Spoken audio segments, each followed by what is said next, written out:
Everyone, I'd like to call to order the Audit Committee meeting of April 3rd, 2019. And I'd like to have the secretary call the roll. Private members, Michael Spitzer, Chair. Present. Mark Kaplan. Present. Bud Larson. Present. Public members representing Mayor Bill de Blasio, John Grefwell. Present. Representing Comptroller Scott Stringer, Jacqueline Thompson. Present. We have a quorum. Thank you. Motion to accept the minutes of the Audit Committee meeting of February 27, 2019. There were some edits given to the secretary, but I don't recall seeing them recently, so, all right. I'll move them. Thank you. I'll give you a which instead of. Are we doing the actuary first? or- So it's the presentation. They're doing a joint presentation together. Okay. So as I understand it, there's a joint presentation between the CIO of Asset Management and the city's chief actuary. So at this time, I'd like to turn it over to both of you, and please introduce your staffs that are here. Sure thing. I'm Sherry Chan. I'm the Chief Actuary. Next to me is my first Deputy Chief Actuary, Mike Samet. Next to him is Tom O'Hare. He is our OPEB Actuary in-house. And I'm Alex Donier, CIO for the Bureau of Asset Management at the Office of the Comptroller of the New York City Comptroller, Scott Stringer. To my right is David Jetter, who's Assistant Comptroller. Mike. I don't think it's on. I'll do that again. Did you get that? Or should I try that again? Take two. Take two. Alex Donier, CIO for the Bureau of Asset Management within the Office of the New York City Comptroller, Scott Stringer. To my right is David Jetter, Assistant Comptroller, and we have George Sciavace in Director of Financial Reporting. Thank you. All right, so we're going to toss the ball back and forth. I'll start first, and then I'll give it over to Alex afterwards, and we'll piggyback off each other after that. So I just wanted to, spend a little time, like maybe half an hour, to talk a little bit, give you an overview of my office and my role that I play in the city of New York, since I think that there are a lot of misconceptions of my agency, as well as, who do I report to, where do I work, and all that. So hopefully in half an hour, they'll be crystal clear. So let me see. So I know this is an eye chart a little bit, but I'll just walk over it for you. I don't think you really need all the details on this slide, but to start off, there are 5 retirement systems and pension funds in the city of New York. The difference between a retirement system and a pension fund is that a pension fund is a single employer, so that's police and fire. So the only employer are, NYPD and FDNY. The city, pays the contributions for these retirement systems. Whereas the other 3, NYSERS, teachers, and BERS, they're a retirement system because they're a multiple employer retirement system. So they have, charter schools in there, SUNY, CUNY, and then NYSERS has, health and hospitals, NYCHA, and all that. So of these 5 retirement systems, they keep us pretty busy. There are technically 6 tiers, but only 5 apply to the city. And these tiers are based on when you started employment, and obviously, what retirement system you are in. So here are the dates if you're interested in them. The most recent, as you guys might know, is Tier 6, which started in April 1st, 2012, so a little bit over 7 years ago. And we included some headcounts below for you to see, what is the composition of these tiers. One of a fun fact that you might want to keep in mind, it seems like Tier 6, which was introduced for, keeping the liability down, really, to help manage cost. And, you can see that it was pretty recent, about 7 years ago. And you can see that for the, we don't have percentages here, but it's making up about 25% or so of the active population. So you can see in just a short time, we are having an effect of these membership and their lower normal cost and liability associated with them. with these 5 tiers and these 5 retirement systems, there's also like special plans within them. So if you were to elect to pay a little bit more in contributions, depending on what retirement system, what plan you're in, and when you were hired, you could have the ability to retire a little bit earlier and or a higher benefit. So this is what we call special plans. And if you count all of them up, it's about 120. So it is a very complex system here in New York City. And some other fun facts. New York City, the NICERS, which is collectively the 5 retirement systems here, we are the largest municipality plan in the country.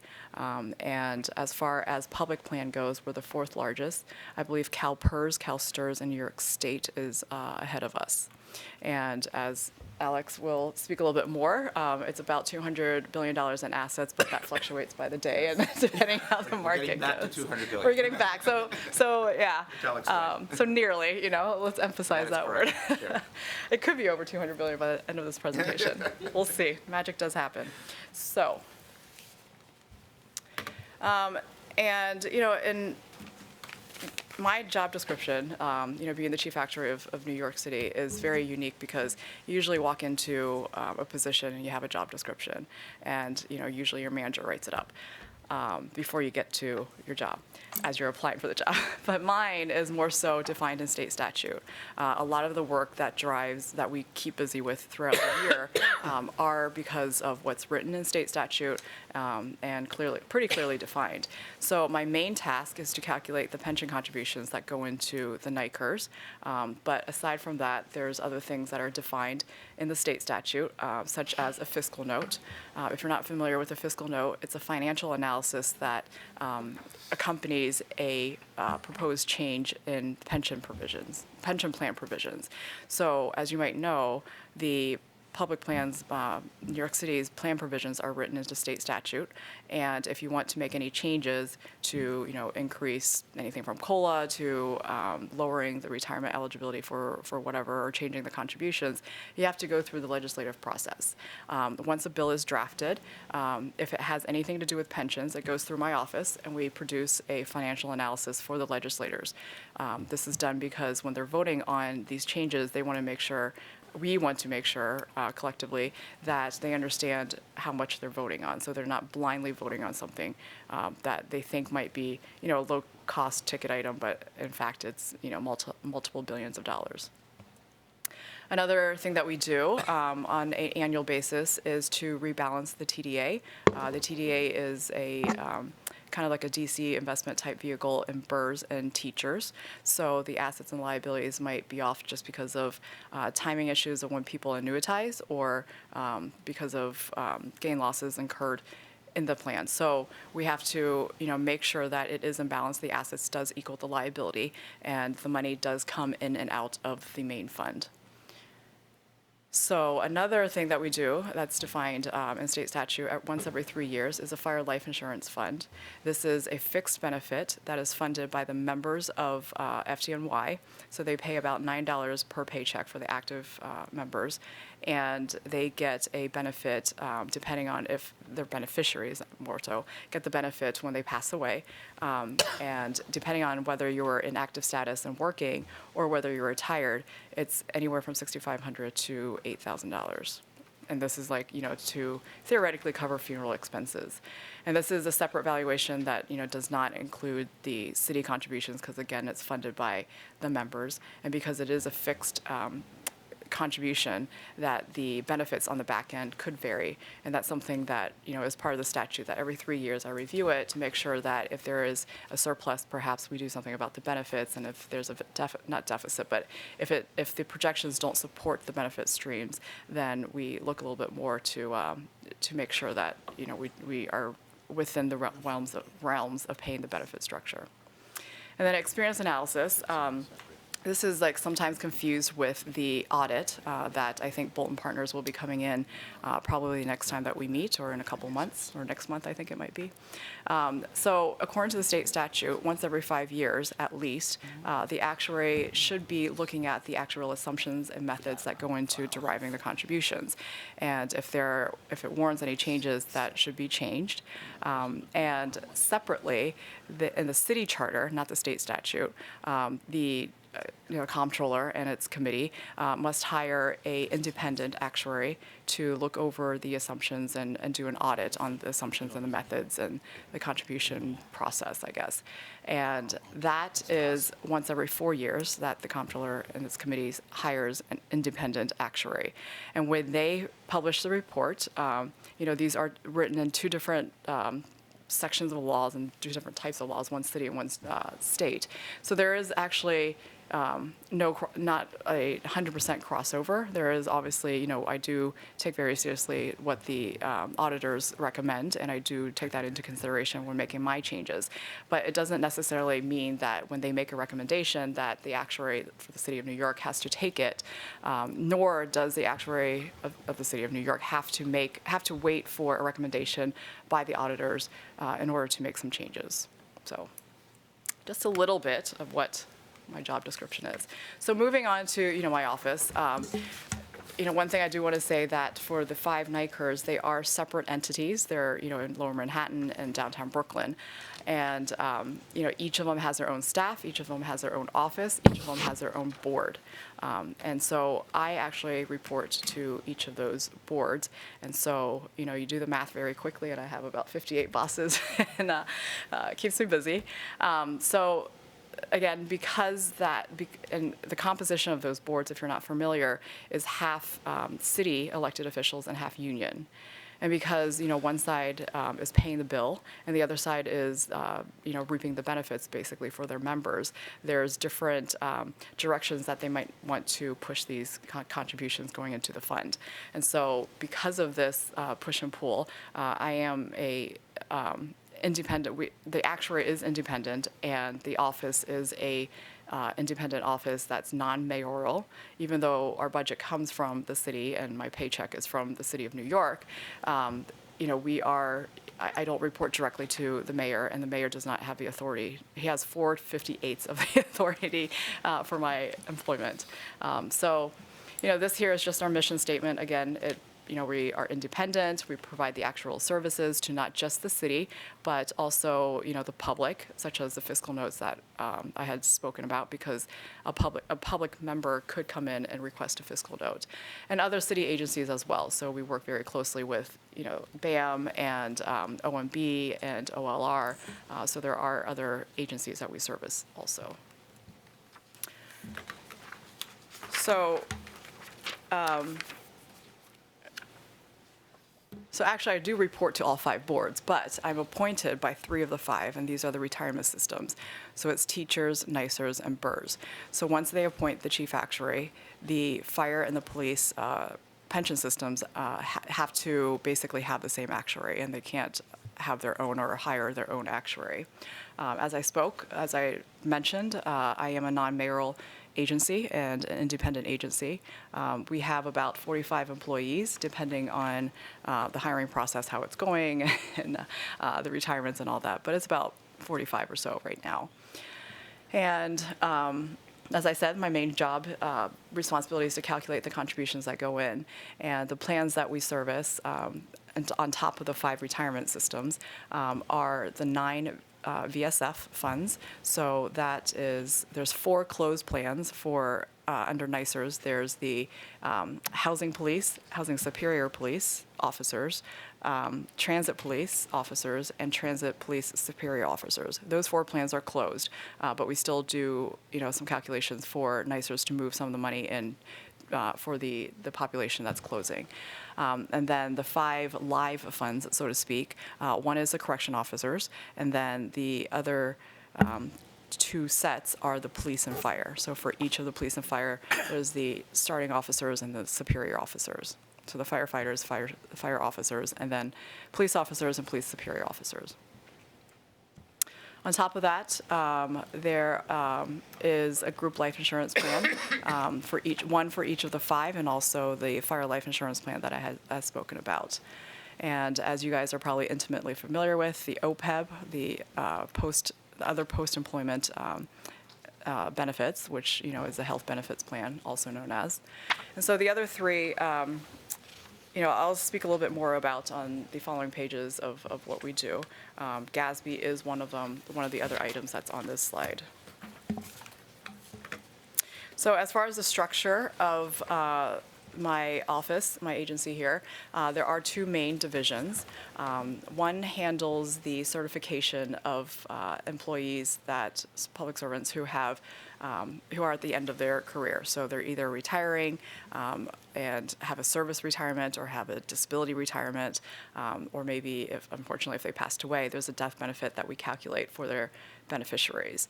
On top of that, there's sometimes transfers from other retirement systems or, the state entity, for example, and then we help calculate, the amount that they should be moving over in order to make the transfer happen. DROs are qualified domestic relations orders. Those are court orders that spell out when a married couple divorces and how much is allocated to each spouse. Sometimes that affects their pension, and we play a role in helping certify, putting into place the court order and calculating the pension amounts to deviate up between the spouses. Option factors are factors that are applied to, for example, when you retire under the NICERS, you have a default single life annuity, which is sometimes referred to as the max. If you want to buy an insurance, so to speak, so that when you pass away, that your spouse or your beneficiary, part of the benefit continues on to your beneficiary, then you can elect a different option of payment. So under these various options, including the single life annuity, they are supposed to be actuarially equivalent based on time value of money and mortality. So when you take into consideration you're paying out the benefits over 2 lives, it's the same pot of money, but you're paying it out over different times and over different life expectancies.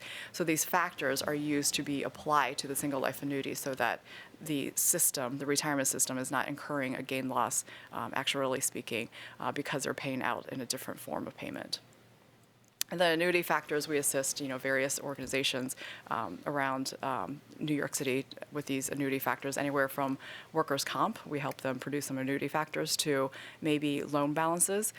When a member retires and they still have a loan taken out, the retirement benefit needs to reflect the fact that they have withdrawn some money and borrowed some money.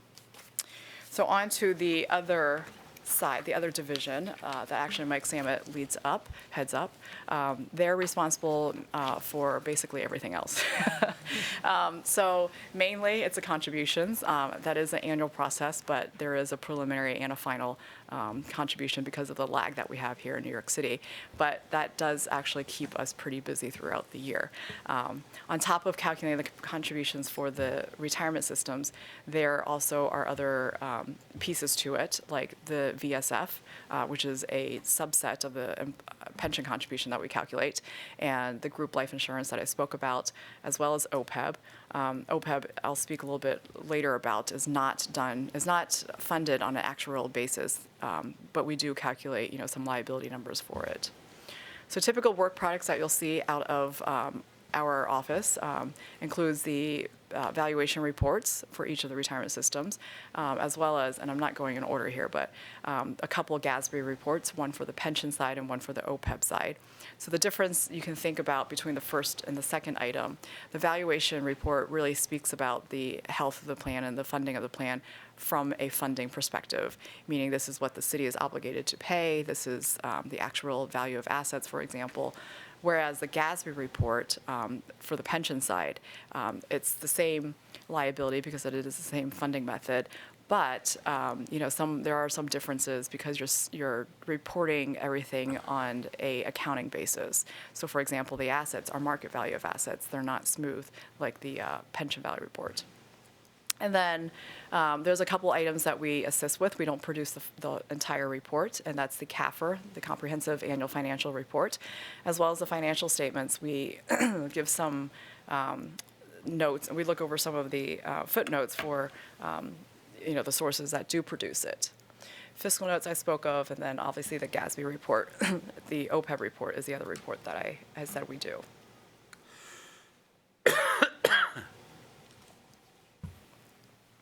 And then a couple of the other large items that take up a large majority of the year is the pension valuation and the OPEB valuation. The final byproduct of these valuation processes are the valuation report and the GASB report. But, so for the pension valuation, I'll just walk through a little bit of the process on a high level, and I think it's too much to get into the nitty-gritty of exactly how we calculate it. I'll be happy to come back and speak a little bit more about the funding method and asset smoothing method and all that if you guys desire. So the data, we first collect this data from the NICERs and from different payroll sources to get pay information, as well as asset information we get from BAM, and that gets rolled in. So we clean up the data a little bit, apply our assumptions and methods, and basically calculate the liability. We do that in-house now. That was something that we started doing last year. It was just a lot of work that we're outsourcing that I felt that, with the suggestion of my first deputy, that we could train staff to do it in-house. So that is something that we're very proud of. We saved hundreds of thousands of dollars bringing that process in-house and not relying on consultants. So, in short, what we do is, there's three pieces you can think about. There's the asset piece that we get from BAM, and then we do a little tweaking to that. It's called smoothing the assets. And, we don't want to, just because there's a lot of fluctuation in the market, we want to, as much as possible, try to keep the contributions of the city not all over the place, so pretty level as much as possible. So we smooth in gains and losses, and that's done over a 6-year period. We smooth in the gains or the losses at 15% per year for the first 4 years, and then 20% the fifth and sixth year. So if you do that 4 times 15 plus 2 times 20, that does equal 100%. So that at the end of 6 years, at the end of each 6 years, you've smoothed in all the gain losses. And on the liability side, we value the liability based on what's called an entry age normal funding method. That's the same for valuation purposes and for accounting purposes. And again, I won't get into too much of the detail, but be happy to talk about it next time. And so when we do, calculate the liabilities and calculate our assets, you take the difference, and whatever is not funded, whatever liability is not funded, is called the unfunded liability. So then it becomes the responsibility of the employers to fund this unfunded liability over time. And we don't, hit the employers in the city with this total unfunded liability all in 1 year. We do give them time to pay it off, and so we do amortize it, much like, you can think about a mortgage, obviously. When you buy a house, you're not expected to pay it all up in 1 year. So depending on how this unfunded liability came about, they have different payment schedules. So if it's a gain loss, meaning that it incurred, we assumed that this many people would die or this many people would retire, but in fact, maybe more or less people died, or maybe people retired sooner or later than we thought. And so there's these gain losses that come up in our liabilities. So those gain losses are funded over 15 years. There's other liabilities that could creep up based on, if you want to change the plan provision. You're adding a benefit so that, maybe it affects past service. So when you change a plan provision, those are funded over the remaining service life of the average service life. So, because one of the theories of the entry age normal funding method is to make sure that everything is funded by the time that they retire, so that if you're making a change and say like your active population has 12 more years to work until the expected retirement date, then you are supposed to fund this over the next 12 years so that when they retire, all the money is in the pot already ready to be paid out to them. And then lastly, also written in state statute, is any assumption or method changes. So for example, this in 2019, I had proposed a package of changing assumptions and methods, and those are funded over 20 years. And that's all written into state statute. So you do all that, we calculate the contributions each year, and that's what the city is required to pay. On the OPEB side, we start with the data that we get from the pension valuation, and then we add additional information that we get from the Office of Labor Relations, because they are the ones that negotiate and administer this plan with the unions. That work, we've taken step one at least to bring it in-house. So we have hired Tom a couple years ago, or a few years ago now.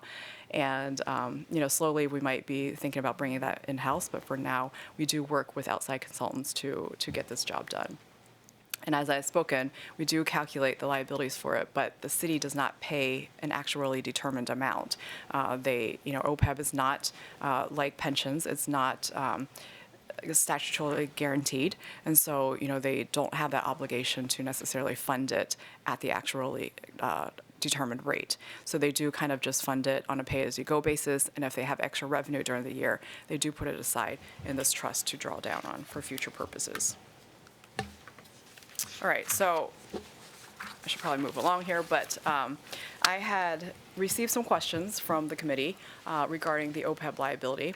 And one thing I do want to emphasize again is that we're an independent office, meaning we do not propose plan design, and we do not, the OPEB plan is negotiated between the unions and the Office of Labor Relations. So they do all the plan provisions, and once they're done negotiating, we are the ones that calculate the liabilities for them. But nevertheless, I think that there was some interest in seeing how the liability is divvied up, and if there were some plan changes, how would it affect the liability. So the total liability, as of the close of our last fiscal year, was about $100 billion, and it was asked to, it was asked of our office to see how the liability is divided up amongst these different groups. So the uniform groups includes the police and firefighters, as well as the sanitation and correction. And so that is about 46% of the liability. And pedagogical, which is a challenging word for me to say, mostly teachers, is about 32%, and then everybody else is 22%. To parcel up the approximately $100 billion in a different way, pre and post Medicare, as well as some other benefits there. You can see that the pre-Medicare population is about a third of the total liability, and Medicare, there's Medicare and Medicare Part B. If you add those two up, you get a little bit over 50%. And the remaining portion is attributed to the welfare fund contributions as well as the Cadillac tax. There was also a request to look at some sensitivity as far as if we were to push out the eligibility for OPEB, how does that affect the liability? And you can see here it's tiny. If you push it out 1 year, it's about a 0.1% savings out of the active population. And if you increase that to 5 years even, it's only 0.7%. And the reason for this is because you can see up above that the OPEB eligibility, depending on when you were hired and what union you belong to, is anywhere from 5 to 15 years, and mostly 5 or 10 years for most of the folks in all of New York City. So if you keep this in mind, if you're adding just 1 year or even 5 years to the OPEB eligibility, you're only looking at someone with 6 years or 11 years, right? Which, in most cases, another requirement for you to be OPEB eligible is to have a pension check, meaning you have to be retirement eligible. So most people do not retire just after 6 years or 11 years. They are sticking around for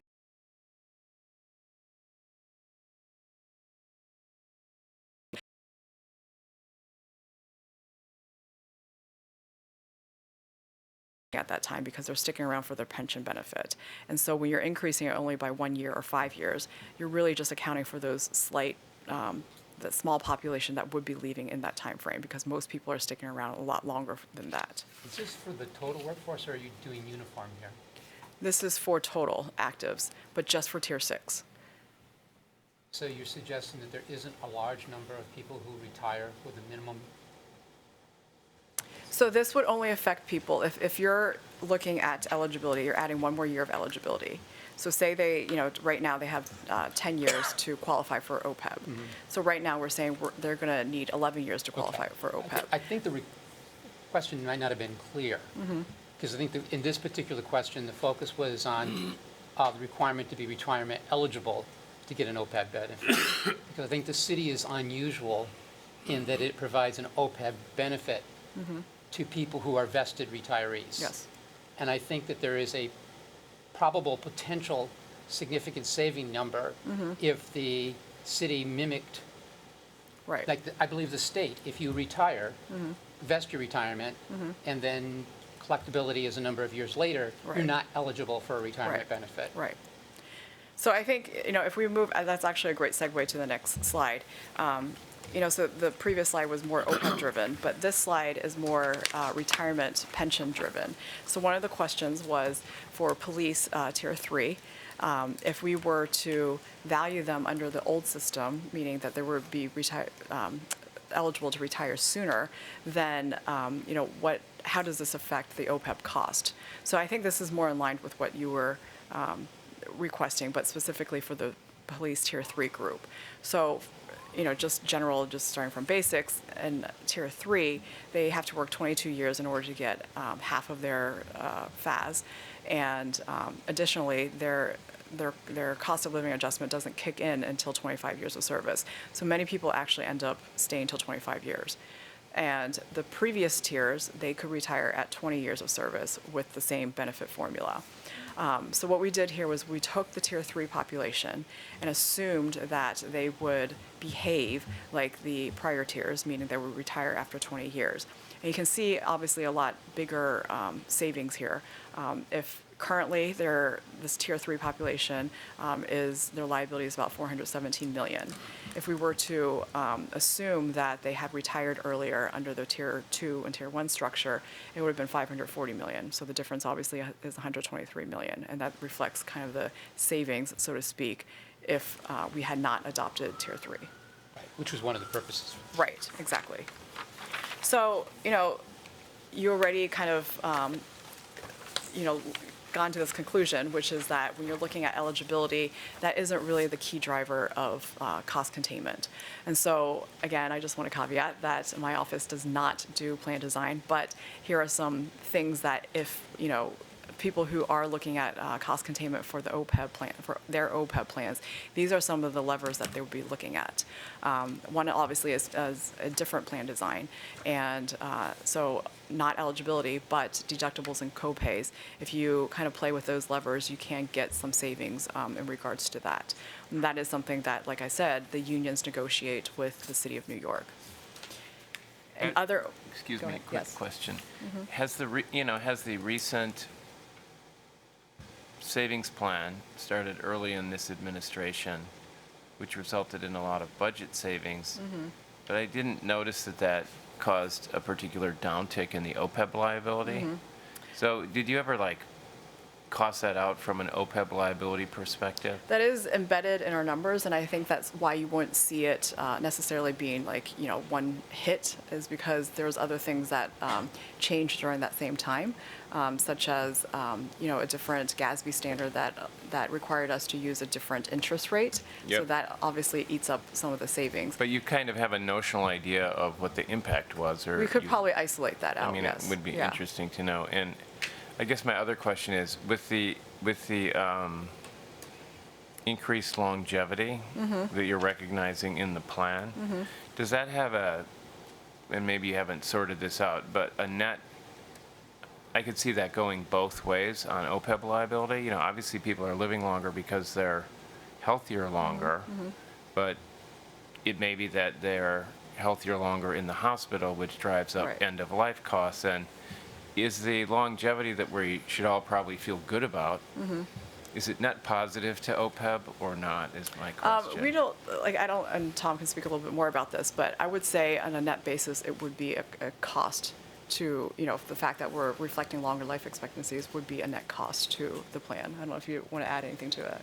Yeah, I would think so, especially, we have more medical technologies now that are extending lives, but those are typically very expensive, so that, those longer lifespans come with longer costs. It'd be nice to say it's because people are healthier at older ages. I don't know that that's really the main reason. I would think it'd be more advances in medical technology that, to your point, will be more expensive and will be reflected in the OPEB plan. Well, I think they're living longer for two reasons. One is they're healthier at an older age, but there's also this issue of increased end-of-life costs, which is, if I were at end of life, I would want to keep going, I think. But just thought I'd ask that question. Thanks. And you also have to keep in mind that, for the individual, yes, the end-of-life cost is going up, but you also have to think and keep in mind what the plan covers. And the liability that's reflected in the OPEB plan is just the cost that the plan covers. So maybe there are drugs and other, ways, healthcare ways that the hospital can keep someone alive, but they might not be covered in our OPEB benefits. Yes. On slide 10, you say changing the vesting period by 1 year. By 1 year means that the employees wouldn't be eligible for a pension, period. Correct. And that's why the numbers are so small. That's the, Right, yeah. right. So in other OPEB plans that I've worked with outside of New York City, retiree contributions are common, and I would say, I would think that they're more common than not charging employee retiree contributions. So if you start charging the contributions from retirees, that obviously is going to drive the costs down, so that's another way for cost containment. Private exchanges are becoming more popular, I would say probably in the last 10 years or so. This is basically in a nutshell that the retirees get spending money, they get an allowance, and they use that allowance, out in this network that they can buy their own coverage from. So because you're limiting and defining very clearly what you're paying out to each of these individuals, you don't have these big claims to worry about and variability to worry about. So that is another way to look at cost containment. Direct contracting is if you are a monopoly in an area that you can, probably use your monopoly power to kind of coerce, I guess, a provider to give you better rates. That really only works in a place where you are a large employer and you dominate the market, because the providers would be afraid that if you don't go to them, excuse me, then they don't have any choices. Their business is down. So, so that doesn't really necessarily work in New York City. And then last but not least, great timing with my voice fading here, is the narrow network. So narrow network is if you have this network, you're going to limit your network. So you used to have X amount of providers. You're going to now only have a smaller portion of your providers. But those smaller portion of providers are still taking care of the same retirees and same population. So those that smaller network is going to take care of more people. And because they're taking care of more people, they're willing to cut the amount that they charge each of these people. So on a per retiree basis, it's lower, but because they have more volume, at the end of the day, they're taking home more revenue. So in terms of the plan offering, it is a cost containment to the plan because the individuals are incurring less than before. That raises a question I have in general about the proliferation of plans we have. If all of the investing and everything and the administration of all these separate plans was done in one place, instead of all of the pension plans and everything else, wouldn't there be a substantial operating cost saving?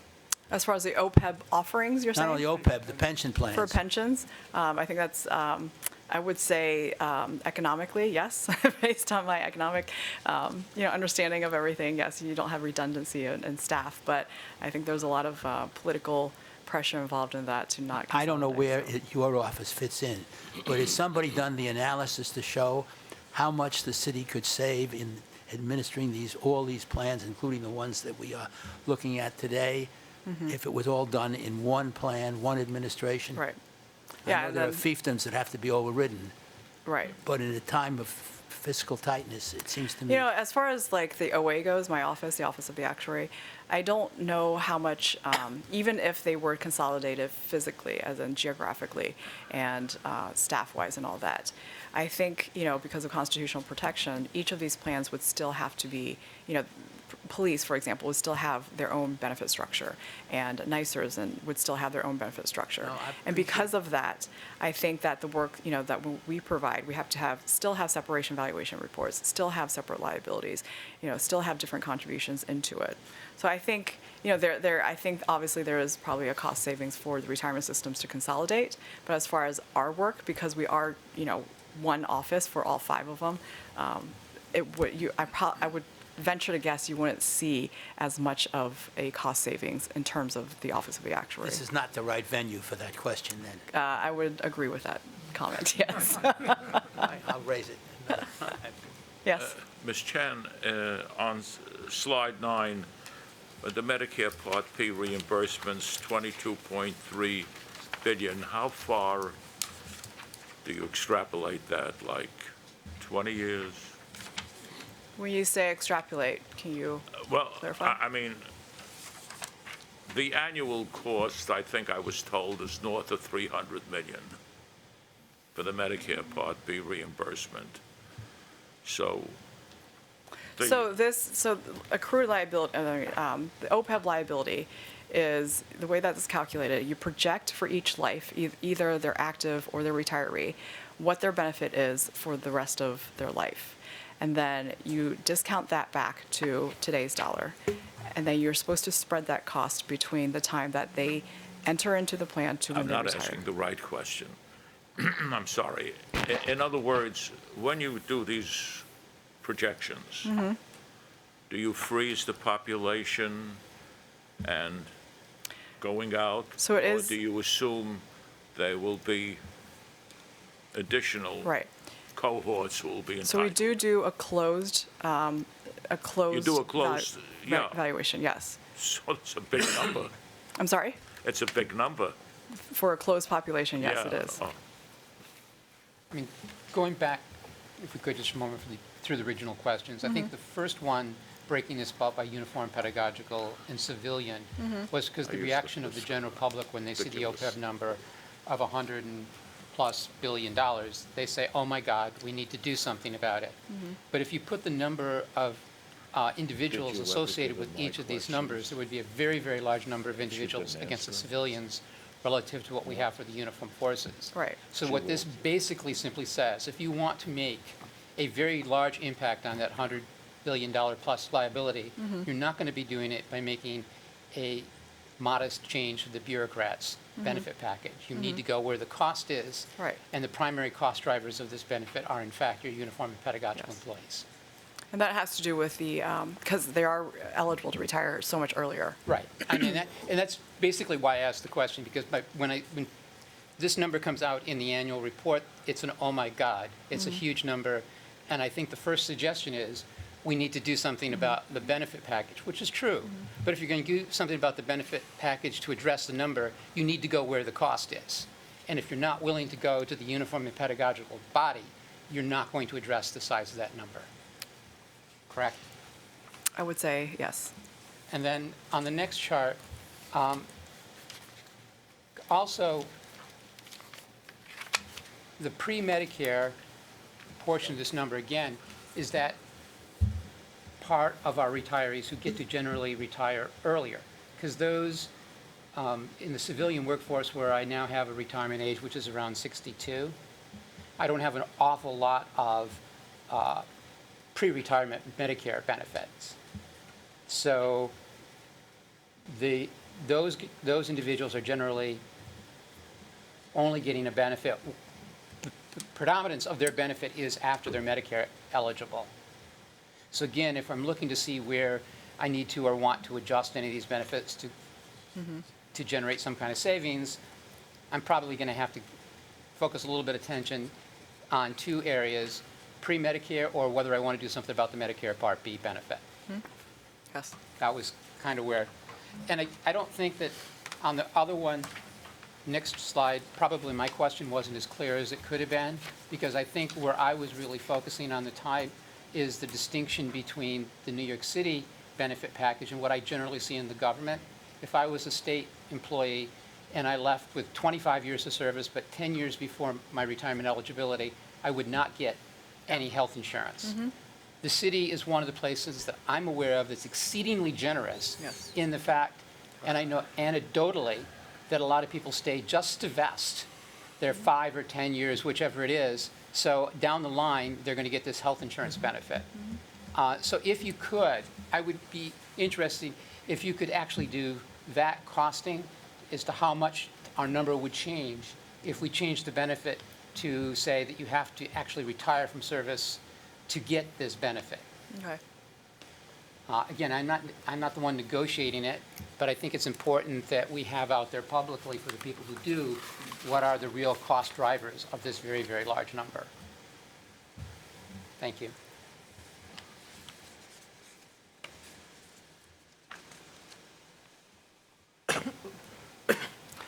When you do the calculation, please give it to Katrina Stauffer, the secretary, and she'll distribute it to all the members. Okay.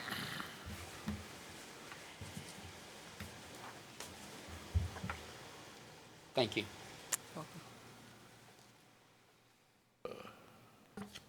So that's it for me. If there's no additional questions for now, I'm going to toss it over to Alex. Before you are there any other But- questions of the actuary? Ms. Chan, Yes. I submitted the questions through Jackie late. Over what period of time do you write off gains and losses? So gains and losses are amortized over 15 years. No, And is it 6 years or 5 years? How do you, so assets, the asset gain losses are smoothed over 6 years. For the first 4 years, they're smoothed in at 15% each year.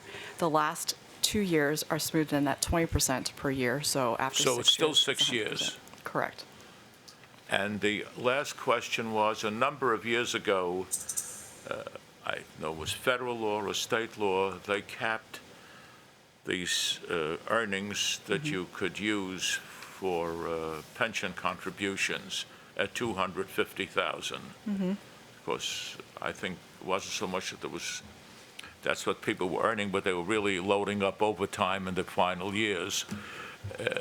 And your predecessor, I remember when I discussed it with him, told me that he was trying to raise that by the cost of living component and the salary assumption. What would it be now, the 250? So that is a federal cap. It's named after the section of the code. It's a 401A17 pay limit. That there is 2 401A17 limits, one for government employees that were hired prior to July 1st, 1996, and then one for them afterwards. So the folks that were hired before 7/1/1996, they got grandfathered into a higher pay limit. So for the calendar year 2019, it was $415,000. For those that were hired after 7/1/1996, they were subject to a lower cap. And for this year, for the current calendar year, that limit is $280,000. And we do for $280,000. 287? $280,000. 280. And for If you were hired by, if you were a government employee hired after July 1st, 1996, and prior to that, is $415,000. 400, Yes. So that was an amendment to the original law? correct. The federal law was amended to that? Yes. And so the IRS, I believe IRS or DOL or so, one of the IRS comes out with this annual limit each year to reflect wage increases in the nation. But for our purposes and our valuation, we do assume that these caps increase with CPI, with cost of consumer price index. No, okay. So that was quite a change from the 250 to the 400,000. It does change, it does go up each year, yes. But I think the original law, and I'm sorry, I don't mean to, just my memory fails me, was 250 no matter when you were hired. I believe the 1996 was when they had the two tiers. It would affect very few employees, maybe. Okay. Thank you, Ms. Chan. You're welcome. Still no other questions. Thank you. Thank you.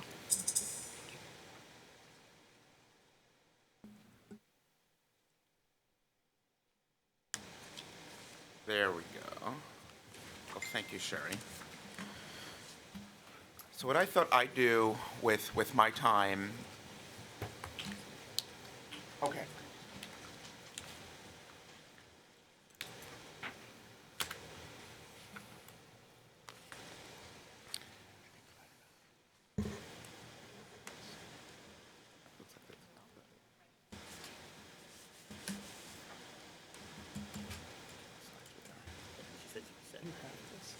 Great, thank you. Thank you. So what I thought what I'd do with my time is just explain our role at the Bureau of Asset Management and discuss how we fit into the Office of the Comptroller. So as you see here on this slide and this schematic, the Comptroller serves as a custodian of the assets of the New York City pension funds and custodian of the cash assets of various agencies. Now, the Comptroller is also the trustee of 4 of the 5 pension plans of the New York City pension funds. So he has a seat and has a designee and a seat on 4 of those plans. And importantly, the Comptroller serves as an investment advisor to the 5 pension plans. So from that perspective, we are similar to the actuary, work for the 5 pension plans and providing them investment advice and obviously custodian of the assets.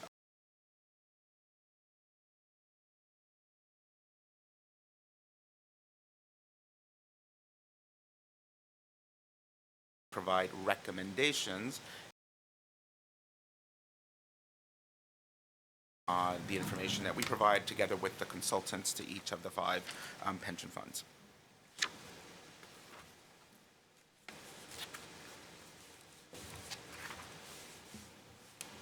So the Bureau of Asset Management really serves out and executes this role for the Office of the Comptroller.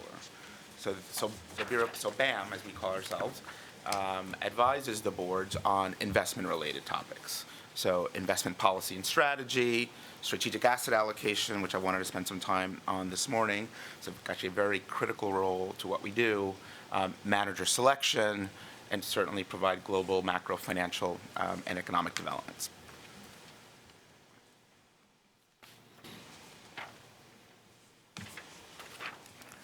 So let's spend some time on strategic asset allocation.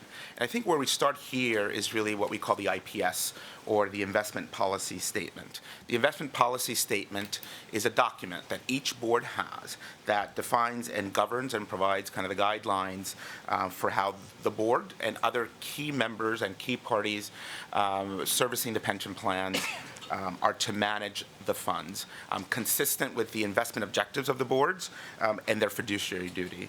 And some of the individuals that are whose role is specifically outlined in the investment policy statement is the board members themselves, the comptroller, which is BAM, because as I said, we execute on behalf of the comptroller, the actuary. So the role of the actuary is named in the investment policy statement, and the service providers. We think of those as consultants to the boards, investment managers, and the custodians. In addition, the IPS discusses the eligible investments and approved asset classes. That is listed in there. It goes through how to implement strategic asset allocation. Of course, the ongoing monitoring responsibilities that we execute for the funds, and corporate governance. And by that I mean the pension funds are owner of a lot of public securities, so they have to vote those securities. So corporate governance is an important role, and that the office executes on behalf of the pension funds. So this strategic asset allocation, as I said, governs how the Comptroller's Office and the Bureau of Asset Management invest the assets, consistent with the objectives of the funds. And of course, the objective of the funds is to achieve a rate of return that's compatible with their risk tolerance to meet their financial obligations, so current and future obligations and expenses. Now, strategic asset allocation is reviewed typically every 3 to 4 years. So one of the resolutions that was passed by each of the boards earlier this year was to commence a new asset allocation study.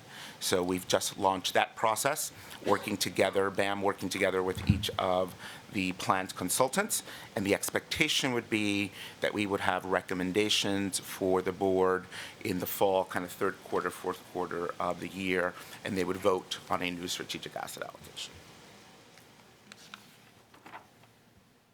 So, what is the goal of the strategic asset allocation? Obviously, it is to set the target allocations for all asset classes. We also target in the asset allocation the rebalancing ranges that are set for the asset classes and implementation timelines. Now, it's important to note that strategic asset allocation will vary by plan sponsor because every plan sponsor will have a differing or varying investment objectives. So not all 5 plans have exactly the same strategic asset allocation. They're close, generally speaking, but they're not exactly. They don't mirror each other. And that is really driven by each plan having their own risk tolerance level. There's some investment prohibitions that may be included in some plans that are not included in other plans. There are country exclusions that may exist in some plans that are not in others, and that governs how the strategic asset allocation study is determined. So what do we consider? What do we think about? What do we focus on? And the things that we analyze together with the consultants when we are conducting a strategic asset allocation. Certainly are taking into account the capital market assumptions for each asset class. That's critical. So we're receiving from the general consultants at each of the plans their return expectations over the next 5 to 10 years, 10-year period, for each asset class. It's important to have the return target in mind. What is the actuarial rate or the assumed rate of return that we're trying to meet, which is 7% for the New York City pension funds. As I mentioned, risk tolerance. So we evaluate and analyze the risk tolerance of the system, but also the risk of every single asset class that's being studied in the asset allocation, and that is measured by volatility. And diversification, that's important. So that is a goal. That is also expressly written into the IPS, or the investment policy statements of each of the pension funds, is the goal of diversification of asset classes and diversification of geographic exposure. And that is primarily done to reduce volatility and risk by having a diversified portfolio. One other very important governor, I would say, of asset allocation, which is a bit unique to New York State, actually, to plans within New York State, is what we call, and you're familiar with, as the basket clause. And the basket clause, it's a statute that tells us and informs the funds as to what are investable asset classes. And importantly, it provides a limit as to what the pension funds can invest in outside of what are acceptable asset classes. And that limit currently is set at 25%. So a few examples of things that would consume what we call the basket clause, which is capped at 25%. You cannot exceed that. Think in public equities, international equities. So international equities above a certain threshold, and that threshold is 10%, would count against this 25% limit. Think of all the private asset classes. So private equity. In real assets, it's also above a 10% limit, real assets being real estate and infrastructure. Hedge funds, all those asset classes consume basket capacity. Now that's important because in setting asset allocation, that is a limiter. in developing optimized portfolios, which is the objective of an asset allocation study. We are limited as to how much we can have outside of the more traditional U.S. public equities and U.S. fixed income, so treasuries that we're all very familiar with, or the more let's call it traditional asset classes for sake of this discussion. After we, together with the consultants, run all of these analyses. There's analyses, there are various discussions that are had over weeks and months. Frankly, we together, meaning consultants and BAM, would then present to the boards alternative structures. And alternative structures that are weighing both risk and return scenarios, which is what we're looking at for, and then determining the optimal asset class, the optimal strategic asset allocation. Excuse me, is it typical for a plan to be up close to with all of the pieces that go into the basket up to the 25%? I think it is something, and that's an important question that we monitor very closely. So I think done carefully, there is a benefit to maximizing your basket asset, which we'll get to. What do I mean by that? Most of the assets that are limited are what I will call growth assets. Assets that have the ability to deliver, strong returns, certainly commensurate with risk, also higher risk, yep. But over the long term are drivers of returns in the portfolio. That's an important part of the portfolio. So we do try to get close to that limit, with some buffers, and it's also monitored actively. So now we're doing it on a monthly basis, not a daily basis, but monitoring how close we are to the basket. And if we are over, we have the obligation as BAM to report that to the boards. We have not been. Okay, thank you. If you have a series of investments in the basket that do very well, you're likely to have more than 25% of the gross assets in the basket. Do you sell down what's in the basket, or can you stay with them?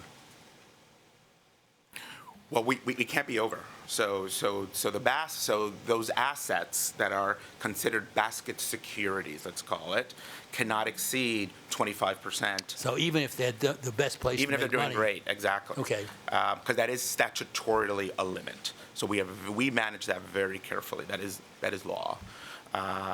Would we like flexibility there? I think it's something that's certainly has been discussed, but that's a New York State I've heard many law. arguments in favor of not having the requirement to have to sell your winners. But that is where, let me answer it a different way. That is where the asset allocation is important, because it sets guardrails, right? So we actually do not want to find ourselves in a position where our basket assets exceeds our statutory limit. Right, so by design, we develop an asset allocation that will not allow us to hit against that, to go against, which is why we also monitor it very closely.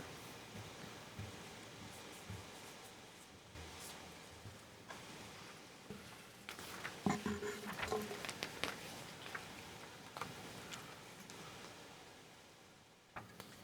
right page here. So the last strategic asset allocation was formalized in June of 2016. As I mentioned, you typically want to review asset allocation every 3 to 4 years, which is why we are doing it now.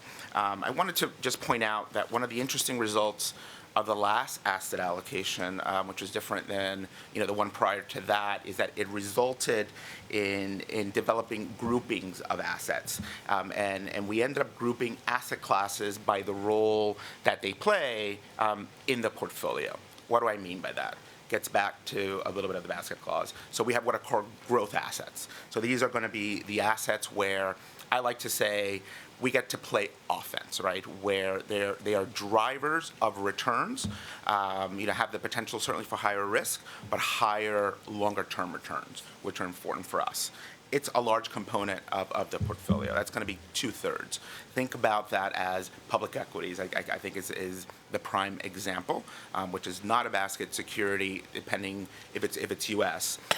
But then you have public, private equities, and some of the other private asset classes. Think private real estate, hedge funds, high yield will fall into growth assets. And we also have defensive assets, and that is where, by definition, we're playing defense. And we put that into two components. So where we are seeking deflation protection, so think of fixed income. Treasuries, mortgages, investment-grade credit are going to be the asset classes in our defensive portfolio. Deflation protection portfolio, excuse me. And then the second component of our defensive portfolio is inflation protection, where we're seeking to just that, get protection on inflation. So think about core real estate, infrastructure, and TIPS, which are, as we know, inflation-protected securities. So those are the assets where we're getting inflation protection. Collectively, our defensive part of the portfolio is the other 1/3 of the portfolio in our strategic asset allocation.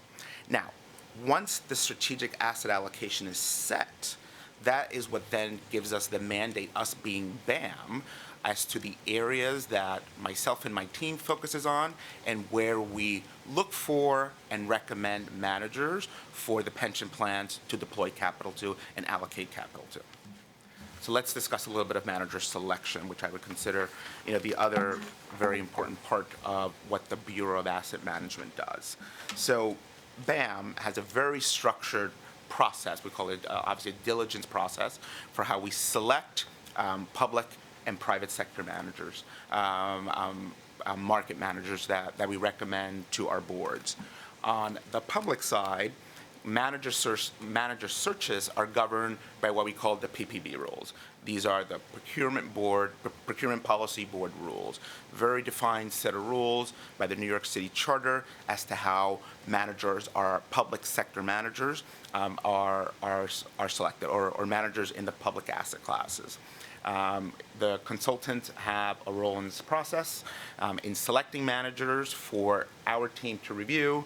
Our teams conduct diligence and then develop recommendations jointly with the consultants that are presented for our board's considerations. In the private sector, and again, I should keep saying sector, in the private markets, manager selection is not governed by a statute or PPB rules here, and as the public market managers are, it is done by BAM itself. So we have our own internal processes. We call it our investment committee. The CIO, myself, is the chair of our internal investment committee. Depending on the target asset allocation, the teams are conducting diligence to select the best managers in those segment areas that are investable, and we develop recommendations that are presented to the boards. It's important to note that there is a dual process or a dual track process as to how managers are recommended. There is BAM that is conducting a review and analysis and making a recommendation. The consultants, the boards also hire consultants that are also doing the same, and we work together to provide a joint recommendation to our boards in the private markets. Now, it's important to note that our New York City pension funds are primarily externally managed. And I think that was one of the questions that was asked of BAM. And just wanted to put some numbers around that. So there are currently 336 managers that we invest in across all asset classes. And the breakdown there is 109 public market managers and 227 private market managers. So unlike other plans you may be familiar with where there is in-house investing, teams that are allocating and making direct investments internally, we work through and we allocate to managers, which then in turn make investments on behalf of the pension plan and the systems that they're investing for. When you pick the managers, or when they are picked, Yes. does anybody try to take advantage of the possibility of the added buying power each of the groups together to drive a better fee arrangement with the managers? That's a good question. Actually, we're very conscious of that, and we are very deliberate in fees. So what I mean by that is that even though, as Sherry stated, and you all know, we advise 5 separate plans, when we are selecting managers, when we are negotiating fees for the plans, we try as best possible to aggregate and speak for all the pension systems that we're looking to allocate And for that therefore manager. get a better fee arrangement. Absolutely. So there's benefit of scale that all pension plans benefit from, by us advising all of them together. So absolutely. Does that also apply to these other plans that we got some statements about? Trying to remember what they are.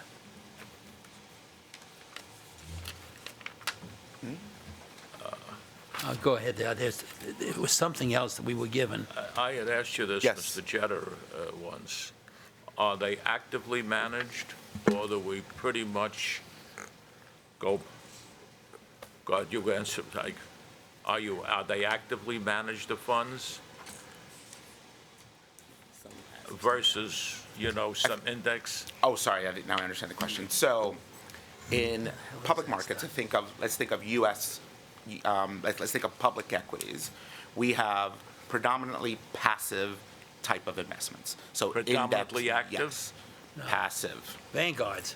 I'm sorry? passive, Passive, okay. passive. But we do pursue certain active strategies where we believe active strategies will deliver the best risk-adjusted returns.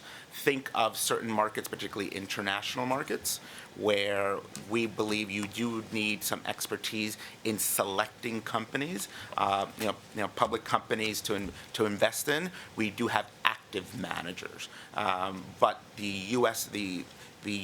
equity or our equity portfolio is predominantly passive. Now, on the private side, that is actively managed by those managers that we select, by definition. So, I found what I wanted to ask. We were given these, at least I've seen a report by the Controller's Office of the analysis of union-administered pension funds. Union-administered benefit funds, which invest, pardon me? They call them welfare funds. Welfare funds, thank you. No, that's, They have money to invest. Are you He involved doesn't with do that that. process at all? no, no. so we have a portion of, there's some city agencies whose cash, as I mentioned, cash assets we manage. So we have a short-term desk that will be investing in very short-term securities, treasuries, and we invest that cash. It's not actively managed from the. No, I was asking just about the welfare funds. Yes. Yes, Mark. So to the extent that they have cash that's not being used in the current cycle, we have that money to invest. To Alex's point, it's all short-term But it's investments. the cash. Oh, okay, thank you.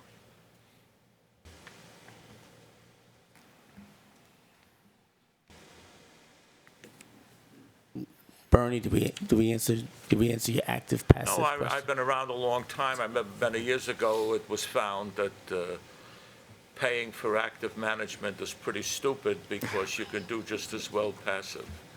There's no magic. No, magic. it's an ongoing debate. Yeah, no, it's a debate, I know. And certainly, if you look at the recent history, and by that I mean It's excluding. up and down and up and down. There's been less volatility in the markets Yeah. in this bull market run, right? So if you take out the last, call it 9 months or so, with volatility has been reintroduced. And But basically, when we cut to the chase, Yeah. it's 60% equities, 40% fixed. Kind of. It used to be 70-30. I think we've moved away from that. You're shaking your head, Mr. Jeter? Or?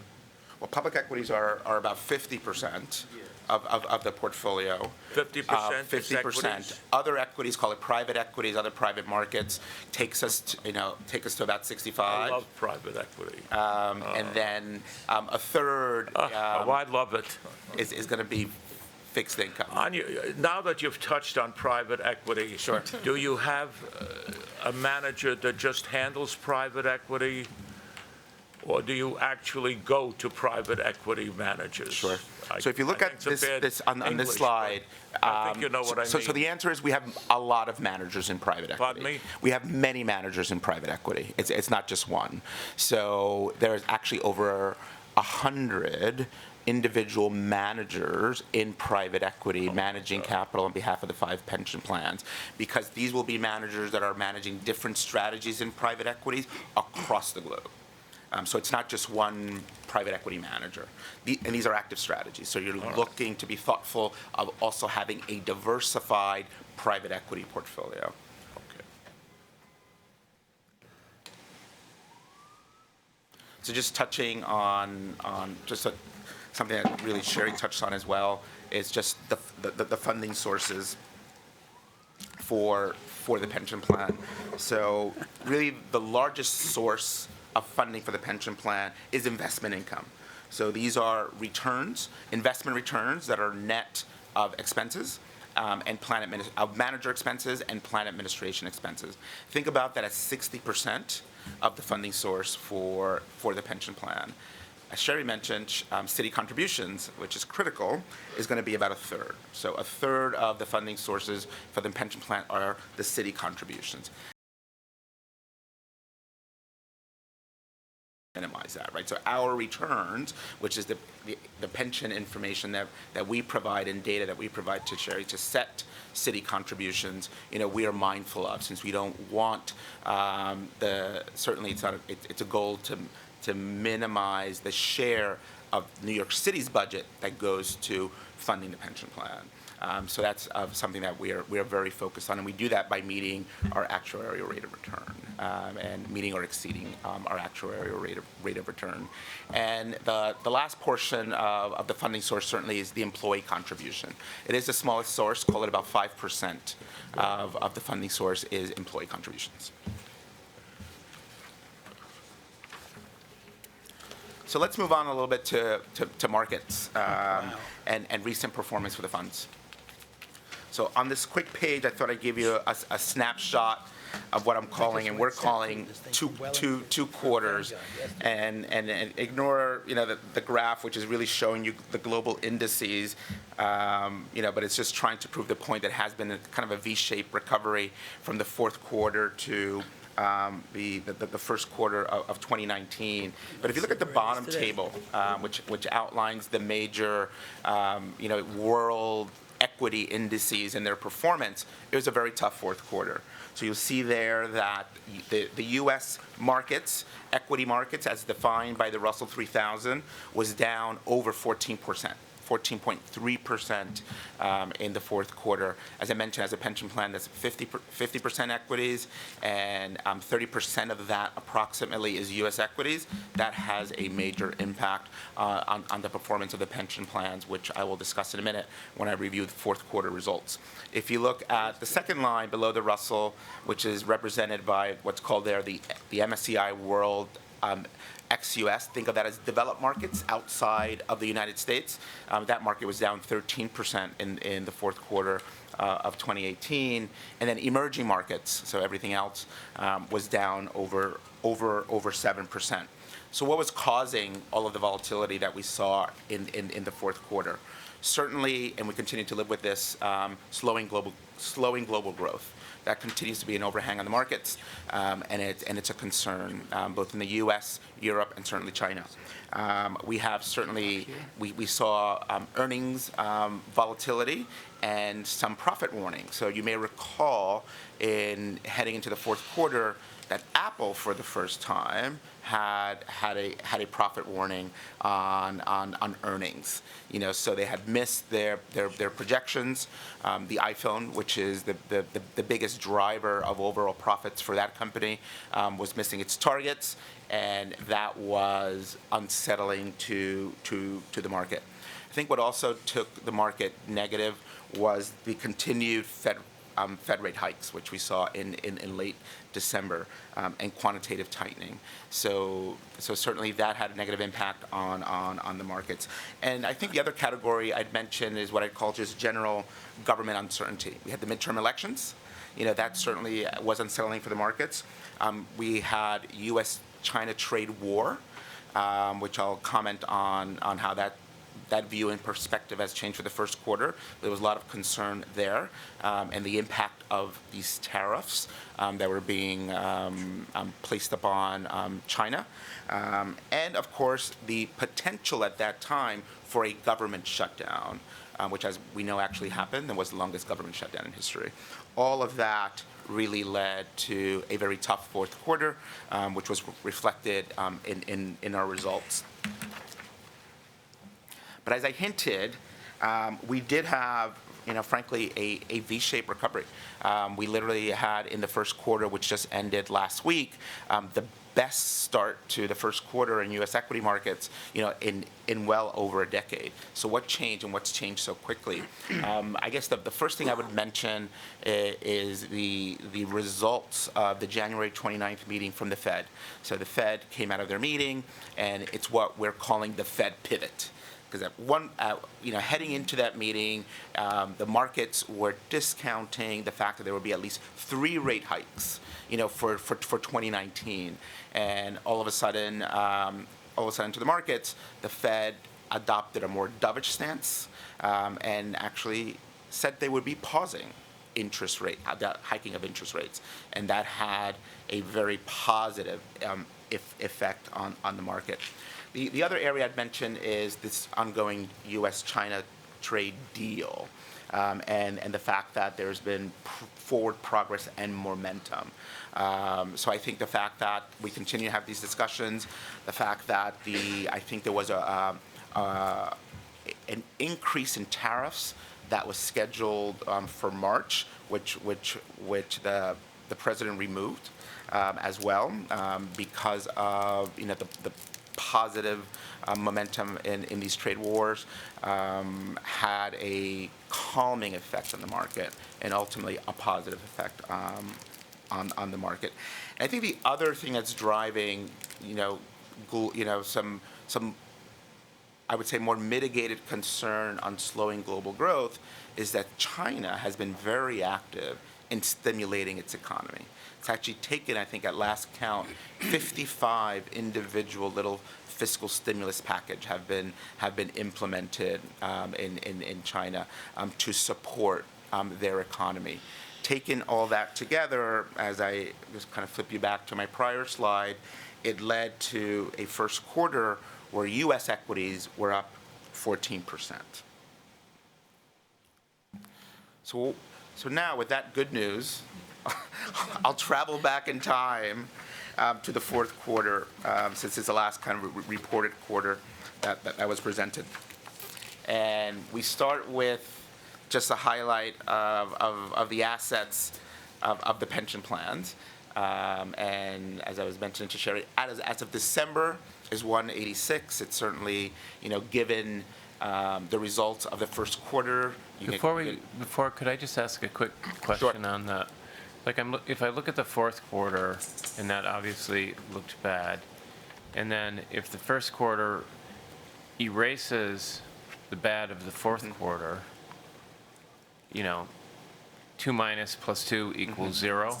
So what conclusion do you draw from the sum of the 2 quarters? Because, you might say, oh, things aren't as bad, that's good, but you might say, we have volatility, which is introduced, which is, what's the conclusion of the 2? I might conclude things are more uncertain than we thought they were. And that I would argue is true, but I'm not sure whether it nets out to a positive or a negative when you look at the 2 of them taken together. That's a good question. I think what it nets out is to the recommendation that we should reevaluate strategic asset allocation. Because what we do know and feel that after a 10-year bull market, I cannot tell you when it's going to end, but it's becoming increasingly volatile. I think we have more tailwinds today than we have headwinds, and we need to be thoughtful and be preparing for that. So this is the exact right time for the boards to be reevaluating how they are allocating assets and being thoughtful as to where we want to take risk, where we want to dial back risk, and being, given these capital market assumptions that I mentioned to you that we evaluate, that it certainly have changed looking forward today, 10 years, than when we did the last analysis 3 years ago, which was began actually 4 years ago, concluded 3 years ago, began 4 years ago. So that's what it leads. That's where it leads us.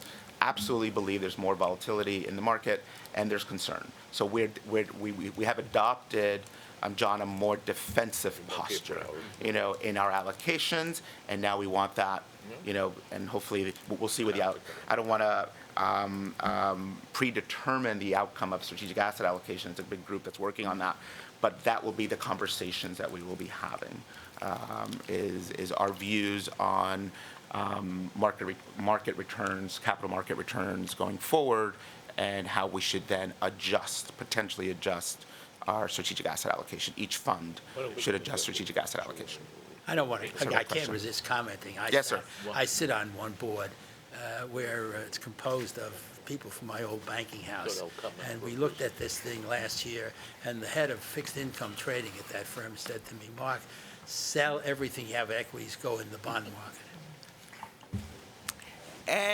And then if you would have done that. You would have been 100% wrong. Exactly. Which is why, and I'll get to this, it is important to be diversified. Right. And it is just critical to be diversified. And if you look at, one of the things that we do on an ongoing basis is provide market views to our boards, to our funds. So what does that mean? Let me tell you how that translates a little bit.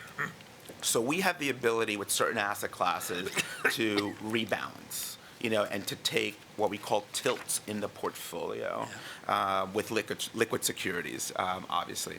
And one of the things that, the team recommended and executed after the market bottomed, let's call it, I think it was actually on Christmas Eve, December 24th, was the technical trough of the market. We decided to rebalance part of the portfolio, and we had before then been slightly underweight, I should say, to U.S. equities, because we really thought, wow, this market has gone ahead of itself. We're approaching 9+ years into our 10th year of a bull market. Prices feel very overvalued. The market feels very overvalued. So we were beginning to develop this defensive posture that I've been mentioning for the last year. But after that strong market correction, we took away some of that underweight to U.S. equities. Turned out great, and it's just around the edges. So I want to be thoughtful that it's not unbridled, ability to rebalance. This is also mandated by strategic asset allocation, so it's something that we carefully monitor. But that transaction, that trade, which was a couple of $2 billion, as we mentioned and discussed with the funds, was a very positive trade in the fourth quarter, because we essentially added slightly more exposure to U.S. equities, and we've seen U.S. equities go up 14% in the first This is quarter. hardly an audit committee question, but I can't resist. Do you have a allocation to commodities? No. So if you mean no. So You don't invest in commodities Oh, as sorry. such? No. Okay. no. Excuse me, what is Yes, the annual cost for all these managers, annually, approximately? So approximately, the way to think about it, and I'd rather give it to you in basis points, about 50 basis points, so 0.5% of the Okay. NAV of the pension plan. Half of 1%. Is half of of the 1% is the expenses that we're running through. So when you look at net returns for the last fiscal year, they have about 54 basis points of expenses. That's the cost. Oh, it varies by category for me, too. So again, this just summarizes the assets under management or the aggregate assets of the 5 pension plans. We also break it down by each of the pension funds, teachers being the largest at $70 billion, or 37% of the aggregate of all 5, followed by, you see, NYSERS, police, fire, and BERS, the smallest, at $5.8 billion. Now, this number I will mention, the market peak, to give you some perspective, in September of 2018. I think it was third week of September. If you looked at the assets collectively under management at that time, the AUM, I should say, of all the systems combined, we did go over 200 billion, as Sherry mentioned, in the month of September, for the quarter ended September. We've obviously recovered some of that into the first quarter. Not exactly back to 200, obviously, and the results haven't come in since the quarter just ended, but we have made up, we have recovered. So what I thought I'd do, just for the sake of just more detail and explanation, as I've mentioned, as a result of asset allocation, we have broken down the plan assets into these groups, into these groupings. So we have growth assets, deflation protection assets, and inflation protection assets. Once again, here you see growth assets being the largest component at 2/3 of the portfolio, deflation protection at 23%, and inflation protection at 11%. And I know this is a little tough to read, but this gives you a sense for all the asset classes within those groupings. So I'll just read them to you. The largest one for growth, if you look at the pie to the far left, so the biggest chunk of that pie at 47% within the growth is going to be public equities. Then you have private equities, you have opportunistic fixed income, which is going to be high yield bank loans and private credit. You have high yield also in that number of total growth assets. You have private real estate, so non-core real estate as we call it, and hedge funds and convertible bonds are our growth assets. As I mentioned, our deflation protection assets is fixed income. So you have treasuries, investment grade credit, mortgages, et cetera. And then, of course, our inflation protection assets are going to be core real estate. So core real estate assets, infrastructure, and bank loans at about $20 billion and 11% of the portfolio. So to the performance of the pension plans. And again, this would be reading from left to right, the 3 months ended December of 2018, and then I thought I'd give you the fiscal year, which would have ended June, fiscal year to date, so meaning from July 1st through the end of December, 1 year trailing, 3-year trailing, and 10-year trailing. And to the question that was previously asked, if you look at the 3 months, and certainly the fiscal year to date, we were in the red. So here we're reporting net returns in those categories by system. So for the 3 months, the quarter ended December, a very tough month. But let me highlight one thing that's important. If you look at the very last line of this chart, we compare ourselves to an index portfolio. So if we were purely indexed, meaning 65% of that index was equities and 35% of fixed income, how have we performed? Why bother to be overly simplistic about it with strategic asset allocation, all this work and diversification? You would see that there's benefits to diversification. If we were simply indexed, and it's not only in the 3 months, in all periods, the systems outperform an index portfolio. And that is, in a nutshell, why there's always a recommendation to diversify your investments from an index portfolio. Now, second point I'll make on this slide is that while the first quarter and the fiscal year to date, to John's question, was negative and below our target rate of return, which is the assumed rate of return of 7, if you look at the longer term returns, which is more relevant since we are a long-term investor with long-term liabilities, and here's represented by the 3-year and the 10-year, we are above our 7% rate of return. And of course, as I mentioned, beating an index portfolio. So over the long term, we are doing as we are expected to be doing. Just one little caveat that I'd like to make, because I know I've sent these slides around. For the 10 years, these are gross numbers that are reflected here. We just didn't have the ability today at this time to give you the net numbers. But again, you can see I've mentioned what our fees are approximately. But right now these are gross numbers. All other numbers on this page are net numbers as reflected in the footnote. So private markets, I think just want to spend a few minutes on private markets because it was one of the questions that I received, and just want to give you a sense to how our private market portfolio is performing. So just a few slides on the private market asset classes. So we start with OFI. Again, OFI is an acronym for opportunistic fixed income. It is our private debt portfolio. It includes high yield and bank loans. And here you see the performance by system. So they're coded, from the yellow to the far left being teachers, to NICERS, to police, and to fire. And you see the since inception performance of the OFI portfolio. Private equity, which I know we had questions on, and you see the performance of our private equity portfolio as well by system.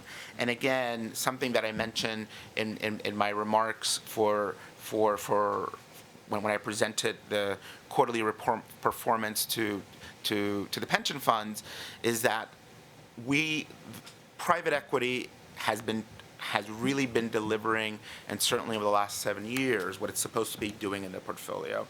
Not only being a diversifier of assets, but driving returns. There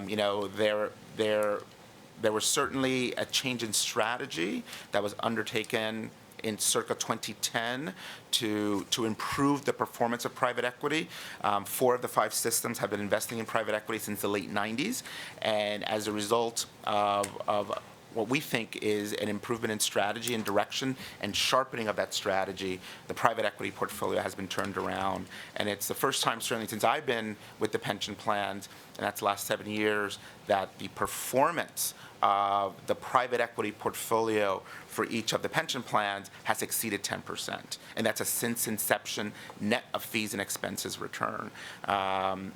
We certainly, our target is for it to be higher, frankly. We're still anchored by some of those legacy investments that haven't performed as well. If you isolate, the investments that the pension funds have made, since the change of strategy, they are well in excess of our targeted returns and our benchmarks for private equity.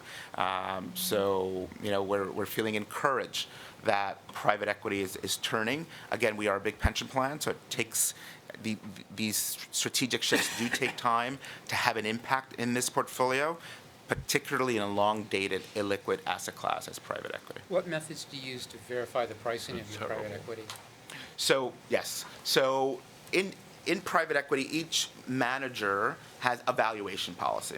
But generally speaking, I will tell you that what they do is they base the valuation of their private investments on comparable companies. And they do comparable company analyses. And there's 2 primary analyses that are conducted.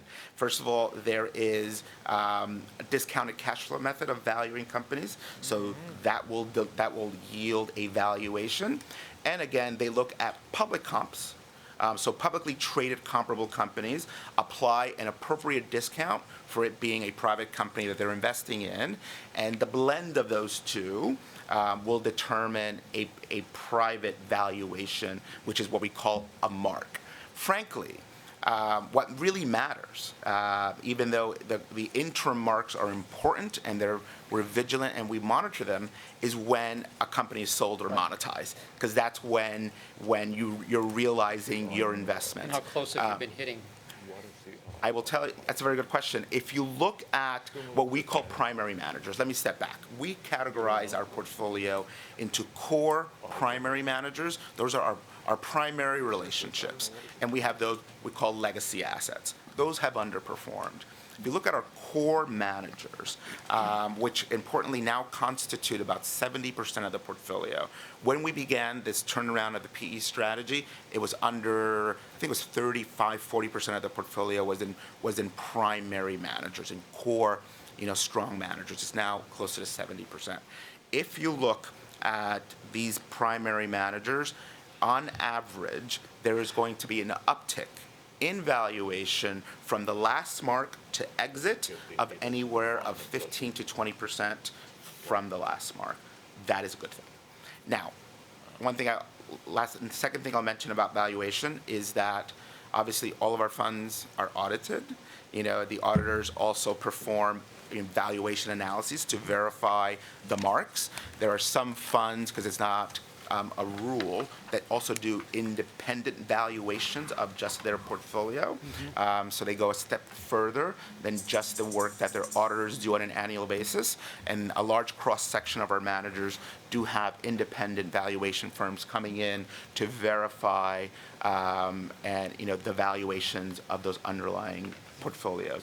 Now, last thing I'll mention, obviously, some of our underlying investments in private equity are to public companies, because some of our managers will make investments, will partially monetize an investment, let's say, but for example, through an IPO, an initial public offering, so now the company is public. So that's just a mark based on the price of that security. I guess my area is, how much of this check are you institutionalizing in your process? Because obviously we have some legacy stuff that's crap. So we haven't been so good in the past. The suggestion is we've now changed our procedures, so we're doing better at selecting our private equities, and we're now checking this. So, but that overview and change is an institutionalized change in the CIO's office. Absolutely, and it takes various forms. First, it has to do with the ability for us to have a better handle and be able to monitor the underlying assets. So putting in the systems that allows us to look through the funds and understand all the positions in the underlying funds, what are the marks? We've now instituted practices with our teams that, for instance, if you are a primary manager, there needs to be an in-person visit with the manager twice a year to do an update and portfolio review. In addition, and very importantly, the funds also receive, in addition to the work that BAM does, their consultants, because they have specialty consultants, are also conducting the same analyses. And they're providing quarterly reports to the boards on each of their funds, and each of the managers are reporting both into the consultants and into us directly, our custodian. So it's being analyzed by various teams. Right. And if I was to want to look at the performance of the various pension funds, and I was looking at the performance of private equity, and the documents that BAM produces, is it part of those documents that I could find the information that would give me comfort that when these private equities have actually been liquidated, that I could see how much they were above their private pricing? That you wouldn't see, because that's not information that is reported in the reports. You would see the valuations of the funds, you can see valuations by quarter for every fund that the pension fund is invested in. You can see funds that are liquidated. You can see funds that are active. You'll be able to tell how much has been monetized, because we report on distributions, to paid-in capital. That is a metric. Is this information that the pension boards would be asking to see?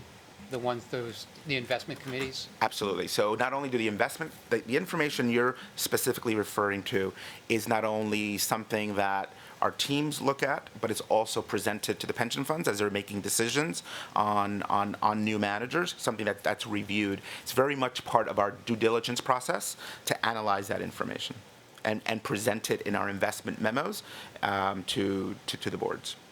So that's how they would see it. Are you satisfied with the performance of these boards in evaluating your recommendations and how they conduct themselves? Yes. I mean, the boards, if I understand the question correctly, the boards are, fiduciaries. They're, represented by very capable individuals, and they also have the advice of their own consultants. So I think, I think they are making very much informed choices, and so the answer is yes. Because the answer to that historically might have been no. There's cases of where we've done some investments in Ireland, per se.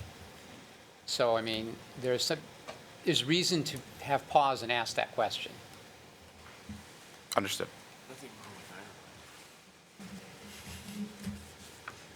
Do these boards have independent audit committees? Yes. Yes, they do. Okay.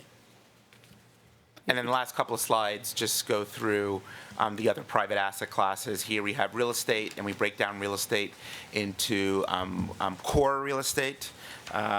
We have non-core real estate, which is more opportunistic, private equity-like real estate investments, which has performed very well, as you can see by this slide.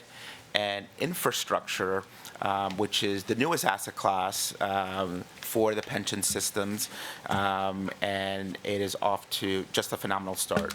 If you look at the since inception returns for the infrastructure portfolio, north of 14%, or close to north of 14% for all the systems.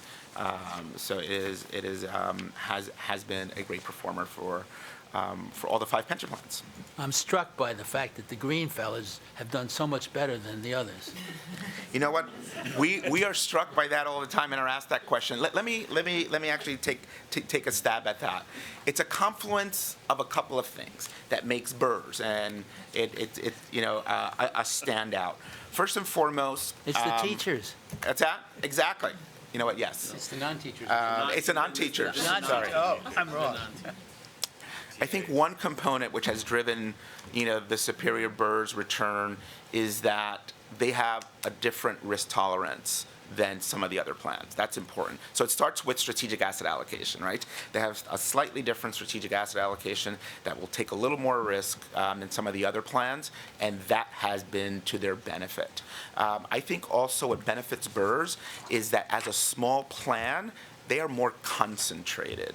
What do I mean by that? The number of managers that are managing the BRRRR's plans is a lot fewer than the number of managers managing the employee plans. The employees' pension plan, being multiples the size of the BRRRR's plan, needs more managers, needs to be diversified appropriately. What has happened with BRRRR's, since they're, as I mentioned, $5.8 billion of total AUM out of the close to $200 billion, they have fewer managers, and they've been in the best managers, right? So that has a benefit. I think the other very important component is private markets. What do I mean by that? In private markets, timing matters. So if you look at when BRRRR's began investing in real estate, it was at the market trough. When they started investing in PE as well, they benefited from timing. So they have benefited from this, from not only the strategies that have been put in place, but the performance of the private market strategies since they were bottom, where some of the other plans are anchored by the great financial crisis, which certainly hurt the real estate portfolio, certainly hurt the private equity portfolio. BRRRR's completely unencumbered by that because they were not investing in those asset classes. You put all those components together, and you end up with BRRRR's outperforming the other 4 plans.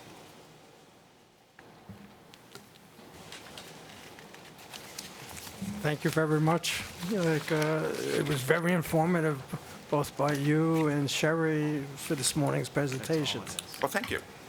It's a pleasure to be here. With that, I'd like to entertain a motion to move into executive session. So moved. Second. Thank you. Back in open session. Can I have a motion to adjourn? So moved. Thank you. Have a good day. Have a good upcoming holiday season, everybody. Thank you. No, I'm taking.